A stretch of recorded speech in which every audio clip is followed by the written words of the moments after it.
के डीएनए में डालकर एक मिसाली इंसान का हसूल मुमकिन है।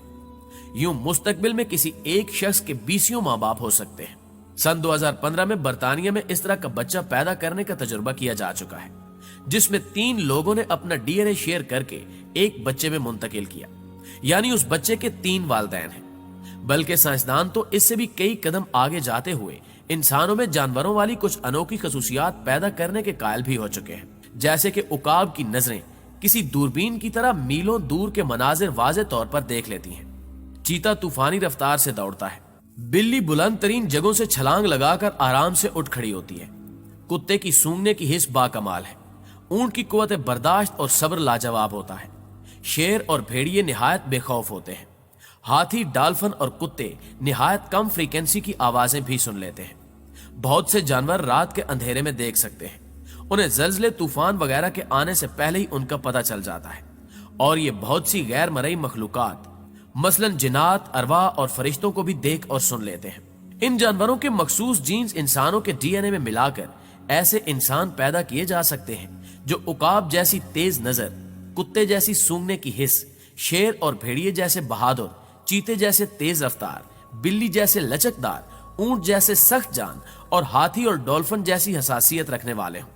और ये भूतों, एलियंस, रूहों, जिन्नात और फरिश्तों वगैरह से बातचीत भी कर सके। ऑक्सफोर्ड यूनिवर्सिटी के डॉक्टर निक बास्ट्राम कहते हैं कि अशरफुल मखलूकात होने के नाते इंसान इन तमाम खसूसियात का ज्यादा हकदार है ताकि वो इनके जरिए अपनी जिंदगी को मजीद बेहतर और आसान बना सके। इसके अलावा इन ट्रांस ह्यूमंस के दिमागों में भी ऐसी तब्दीलियां लाई जाएंगी जिनके बाद ये कभी भी उदास या परेशान नहीं होंगे, बल्कि हमेशा खुशो खुरम रहते हुए हजारों साल जिएंगे। दुनिया की तमाम बड़ी मेडिकल यूनिवर्सिटियां और तरक्की याफ्ता ममालिक ट्रांस ह्यूमंस पैदा करने की इस दौड़ में शामिल हो चुके हैं और हर कोई एक दूसरे से पहले इंसान का एक नया वेरिएंट H+ यानी ह्यूमन प्लस बनाने की कोशिशों में लगा हुआ है। खासतौर पर अमेरिकी मिलिट्री इदारा डार्पा इस टेक्नोलॉजी के जरिए अपनी फौज में हैरान कुन सलाहियतों के हामिल सुपर सोल्जर्स शामिल करना चाहता है। अगर यह मंसूबा कामयाब हो गया तो जमीन पर ट्रांस ह्यूमंस की तादाद बढ़ती जाएगी और नॉर्मल इंसान इनकी सलाहियतों के मुकाबले में ऐसा ही होगा जैसे आज हमारे मुकाबले में चिंपैंजीज या बंदर हैं। बहुत से साइंसदान इस मंसूबे की मुखालफत भी करते नजर आते हैं। अमेरिकी साइंसदान डॉक्टर लियोन कास कहते हैं कि तमाम नॉर्मल इंसान इस वक्त ट्रांस ह्यूमंस पैदा करने वालों के साथ हालत जंग में हैं। यही वक्त है कि सब इंसानियत को बचाने के लिए उठ खड़े हों और ट्रांस ह्यूमंस को पैदा ना होने दें। इसी तरह प्रोफेसर फ्रांसिस फोकोयामा ने ट्रांस ह्यूमंस को तारीख इंसानी का सबसे खतरनाक मंसूबा करार देते हुए कहा है कि अगर ये तहरीक कामयाब हो गई तो बहुत जल्द इस जमीन से इंसानियत का खात्मा हो जाएगा और दुनिया में आम इंसानों के लिए कोई गुंजाइश नहीं रहेगी।